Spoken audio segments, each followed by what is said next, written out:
Olá, meu querido aluno, tudo bem com você? Bom, espero que sim. Seja muito bem-vindo a mais uma aula do nosso curso. E nessa aula nós vamos falar sobre ações e sobre os tipos de ações que nós temos disponíveis aí no mercado, tá? Eu tenho certeza que você eventualmente já ouviu falar sobre esse assunto, sobre ação, mas talvez ainda você não saiba com profundidade o que é esse tema. Então nessa aula nós vamos passar de uma maneira descomplicada tudo sobre ações. Vamos lá? Então vamos. Pessoal, seguinte, sempre quando a gente fala sobre ações, nós temos que entender um princípio básico, tá? Ó, vamos lá. Ação e tipo de ação. E qual que é o princípio básico? O princípio básico, pessoal, é você entender como funciona uma empresa, tá? Como assim, Gabriel? Como funciona uma empresa? Uma empresa qualquer, ó. Por exemplo, imagine uma empresa aqui X. Essa empresa aqui, tá? E aí, essa empresa ela precisa de dinheiro para fazer os seus projetos e etc, etc, etc. Não precisa? Precisa.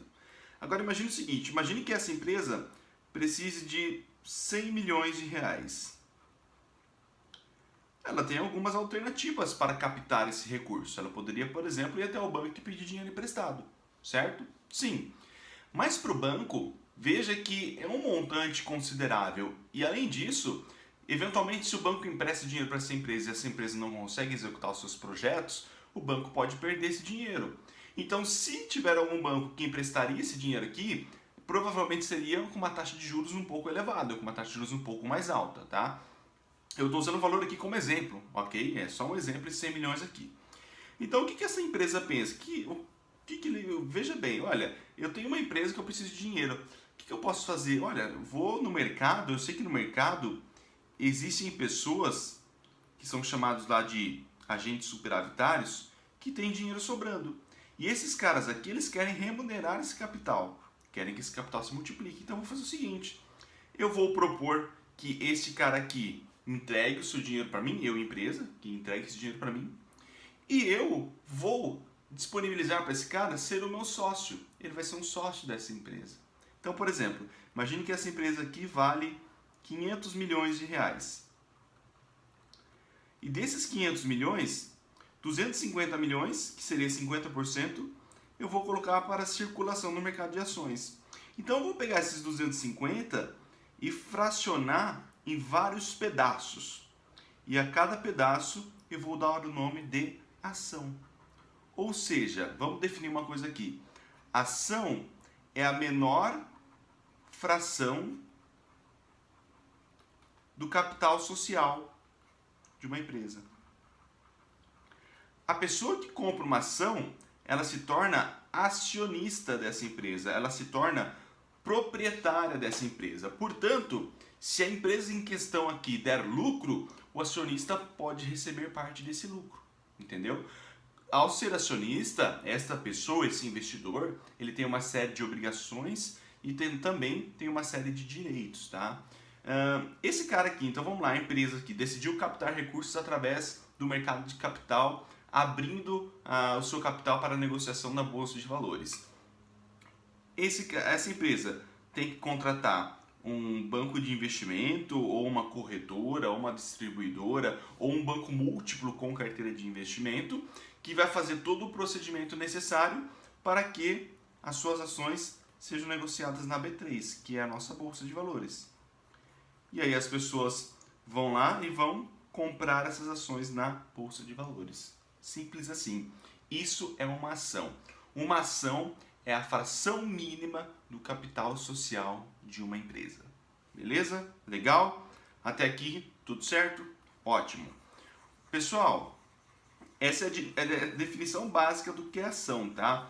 Só uma coisa que a gente tem que se atentar aqui com relação aos dois tipos de ações que nós temos. Na verdade, nós temos mais de dois tipos, tá, de ações. Mas para a sua prova, eu vou falar somente sobre dois tipos, que são os dois tipos que é na sua prova, tá? Que é a chamada ação ordinária, e nós temos também a ação preferencial. A ação ordinária, marque isso, olha, ela dá direito a voto. Ou seja, o acionista que detém uma ação ordinária pode votar na Assembleia de Acionistas em assuntos que for pertinente para aquele investidor. Ele pode dar o seu voto. Importante, no máximo, aliás, no máximo não, né? Deixa eu corrigir essa informação aqui. No mínimo, 50% das ações emitidas tem que ser do tipo ordinária. Beleza? No mínimo, 50% tem que ser do tipo ordinária. Logo, se no mínimo é 50% da ordinária, no máximo é 50% da preferencial. Tá bom? Preferencial no máximo. Beleza? Então, essa daqui é a ação considerada ordinária. O acionista majoritário da empresa é o que detém mais ações ordinárias dessa empresa. Tá? Simples assim.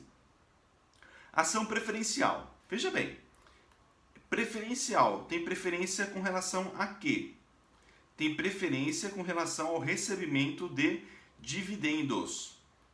Recebendo pelo menos 10% a mais do que as ordinárias. Ok? Beleza? Então é o seguinte, aqui quem compra uma ação preferencial abre mão do direito de voto na Assembleia, então não consegue dar o seu voto para os rumos da companhia. No entanto, ele tem um direito de receber um dividendo um pouco maior aí, tá bom?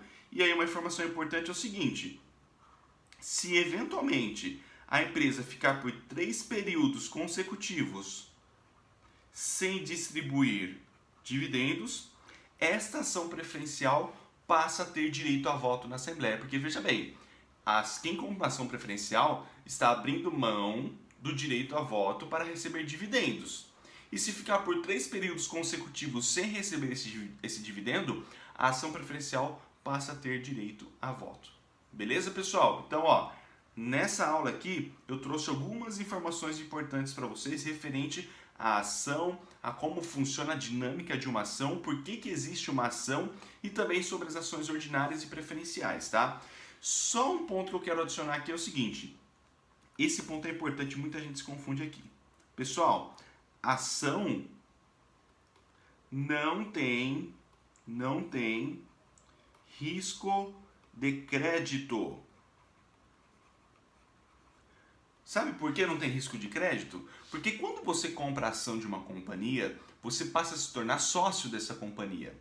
Ao contrário de alguns títulos de renda fixa, por exemplo. Por quê? Vamos dar um exemplo de um CDB. Quando você coloca o seu dinheiro lá no banco e o banco te dá um CDB, o banco está devendo dinheiro para você. Então, se você perder esse dinheiro porque o banco faliu, você correu o risco de crédito. Agora, imagine que uma empresa vai à falência e você é acionista dessa empresa.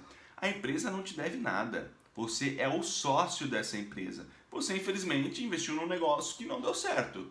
Mas a empresa não está te devendo nada. Ao contrário de quando você empresta dinheiro para uma outra instituição, no caso eu dei exemplo aqui, uma instituição bancária, comprando um CDB. Entendeu? Então são coisas diferentes. Se atente que em ação não tem risco de crédito.